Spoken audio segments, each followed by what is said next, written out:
Hey, yo, what's up? Mark here. Sorry for the radio silence right now, but I am deep in the final stages of developing my new game. However, I just had to pop back on YouTube for a spell to talk about Blueprints, because it is a totally fascinating game to talk about, both in terms of its design and how people have reacted to it. So this is a GMTK mini, and let's discuss Blueprints. Right, let's speedrun through the game's concept. You've inherited a humongous house from your great uncle, but you only get to keep it if you can find the mansion's secret 46th room. So it's a game of mysteries and treasure hunts, a game about clues and padlocks and keys and riddles and patterns and codes, just the sort of thing I love to sink my teeth into. But there's a twist. You see, the house's layout is not predetermined. Instead, it's created by laying down tiles. You essentially build the house room by room, making strategic decisions every time you open a door. So you're carefully juggling resources like keys, gems, and stamina. And if you build your way into a corner, you'll have to call it a day. And tomorrow, the house's layout will be completely reset, and you'll have to start again from scratch. So it's a curious and totally unconventional mix of genres, part adventure game, part roguelike deck builder. And it's this second half that is the source of the game's fiercest criticism, because if you look at user reviews, you'll see a lot of people who are angry at the game's RNG, or in other words, the way it uses random generation. Now, sometimes the complaint is simply that the RNG is being a bit cruel. Perhaps the game gives you a crappy selection of rooms, not enough resources, and too many dead ends, all of which means that a day just comes to a crashing, unsatisfying end. And sure, that can happen sometimes, and it's not much fun. But, more importantly, there's criticism for how the random side of the game actually gets in the way of the puzzle-solving side of the equation, how the two sides don't really mix all that cleanly. So, what's the issue? Well, if we look on the puzzle-solving side of things, then every game in this genre, from Myst to Animal Well, can be boiled down to, essentially, joining the dots. You find a clue in one part of the world, and then you input it somewhere else. You find a code, you put it in a safe. You find a password, you put it in a computer. You find A, you apply it to B. Of course, this will be complicated in all sorts of ways. You've got to make the logical connection between the dots, or combine multiple clues, or follow a string of interconnected hints, or decode an entire language, or whatever, but the point still stands. It's join the dots, A to B. But in Blueprints, the randomness means that you can have a clue, but not actually have access to the place where you need to input it. You might get a safe code, but the safe won't appear for the next 3 or 4 runs. In other words, you've got A, but your house doesn't have a B, or the other way around. And it's sometimes even more fiddly than that. So, without going into spoilers, to get one important piece of information, you need to have drafted 2 specific rooms and be holding another specific item. And another puzzle requires 2 rooms to be drafted in close proximity to each other. And so, it can be pretty frustrating when those don't all appear in the same draft. But remember, this also extends to stuff you merely have a hunch or a theory about. You know, maybe those things are connected, maybe this is the right code to the safe, and that's a big part of puzzle games, testing theories. Does A connect to B? Let's find out. But again, testing each one of those theories is reliant on a specific combination of rooms popping up. And so you can essentially have the solution to a puzzle, but cannot actually input it unless the stars align, the dice roll in your favor, and the right rooms pop up in the right locations. And I certainly felt this myself. There were plenty of times, like measured in hours, where I knew what I wanted to do, but was constantly blocked, delayed, or frustrated by a bad set of rolls. Or, in other words, where the hell is the pump room? This random flavour also means that it's really hard to get fixated on a single puzzle.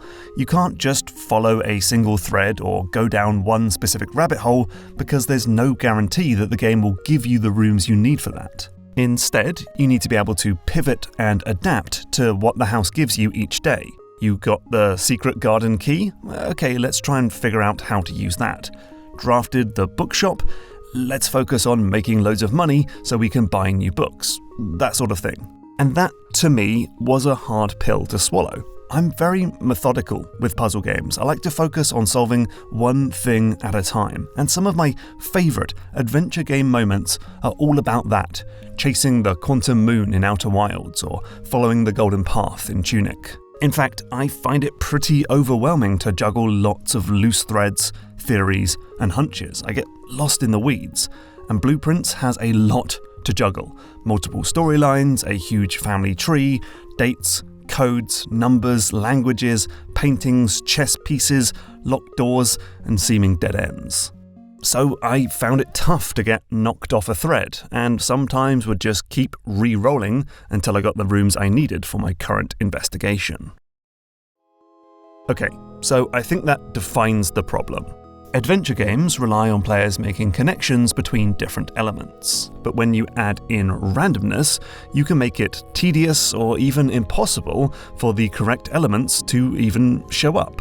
That makes it more annoying to solve puzzles and breaks the flow of sinking your teeth into a good conundrum. And so, I guess the question is, if these two sides of the game are in such contention, why does Blueprints have randomness in the first place?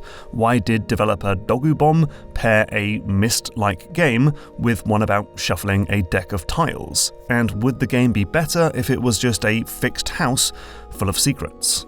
Well, looking at interviews with designer Tonda Ross, and just from my own time playing the game, I think I can highlight a few reasons why the developers chose to have randomness be part of the game.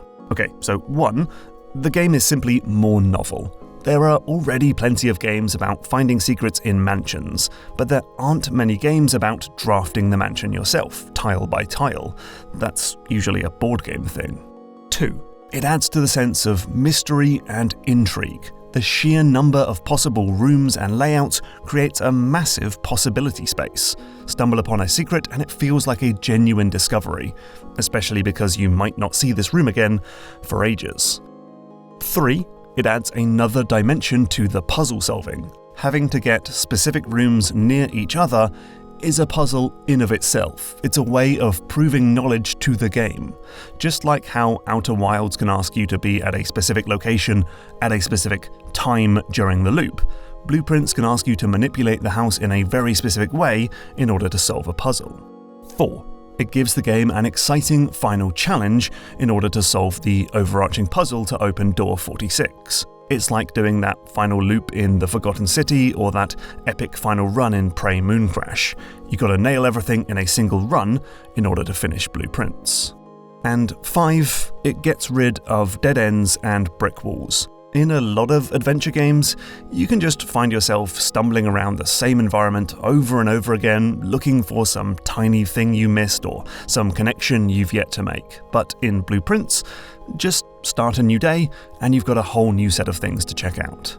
So, okay, if we were to try and fix this game, and as always when I say fix, it's just an interesting design chat, not a dig at the game or the designer, but if we were to fix this game, we'd have to leave the randomness intact. We can't just strip that part of the game out and turn it into yet another digital escape room. So maybe we can keep the randomness, but tweak things a little to make it more palatable to puzzle game fans. And here's what I've come up with. So, for one thing, Blueprints has a lot of stuff to keep track of, an absolute metric buttload. There are multi-page letters, entire books, there are paintings and photos, and you need to store almost all of it because 1, you've got to juggle lots of different puzzles and swap between them based on what rooms come up, and 2, you don't know when you're going to see this room again, so don't count on being able to come back here for a recap. The current solution is, ultimately, lots of notes and, unless you're extremely patient, lots of photographs or screenshots. And I'm totally fine with taking notes. I love a good video game note. But this is a totally overwhelming number of notes, so some in-game reference system would have been nice, even if it's just for storing a collection of written documents like books and notes, or perhaps an in-game camera.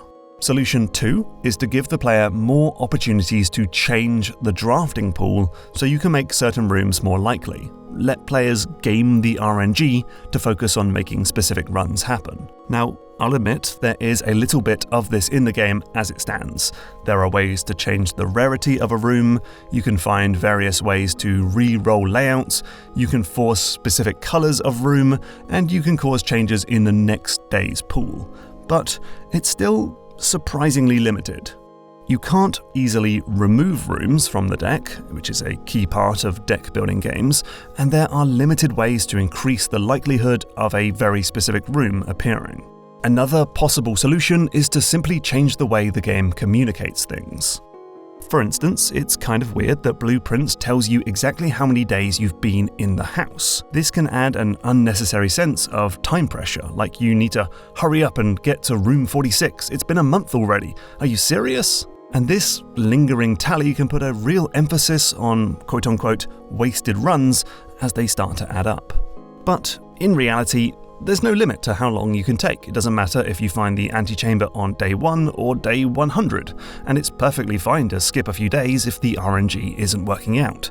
So why is your day count so front-loaded? Roguelikes don't normally do this. And finally, I think it could have been good to split the goal up a bit more. As discussed, Blueprints is a game where you can't get fixated on a single puzzle, and yet the game presents a very explicit and definitive goal: get to and unlock the antechamber. And sure, there are lots of different routes and ways to do it, but the goal is still very singular: get here. But if the overarching goal of the game was more granular, say to unlock 8 safes, then it would hammer home the idea that you should be juggling lots of different puzzles and that you have lots of different goals to be going for simultaneously. I don't know, perhaps that would work. Ultimately, this is all pretty academic. Blueprints is a great game, full of mystery, surprise, excitement, and satisfying reveals, and it has received incredible review scores from the press. But it's not free of frustration. It is a game of dead ends, wasted trips, unlucky rolls, and repetitive treks. And from my own experience, I've gotten to room 46 and enjoyed that experience, but I don't really want to delve into the massive endgame simply because I know that will mean hours and hours of time just spent wrangling with RNG. The game doesn't really respect my time, and like I said, I'm trying to finish a video game right now. So on that note, I'll leave it here. Let me know what you think of Blueprints in the comments. Oh, and don't forget the GMTK Game Jam is coming July 30th, so click here for the full details on that. See you soon!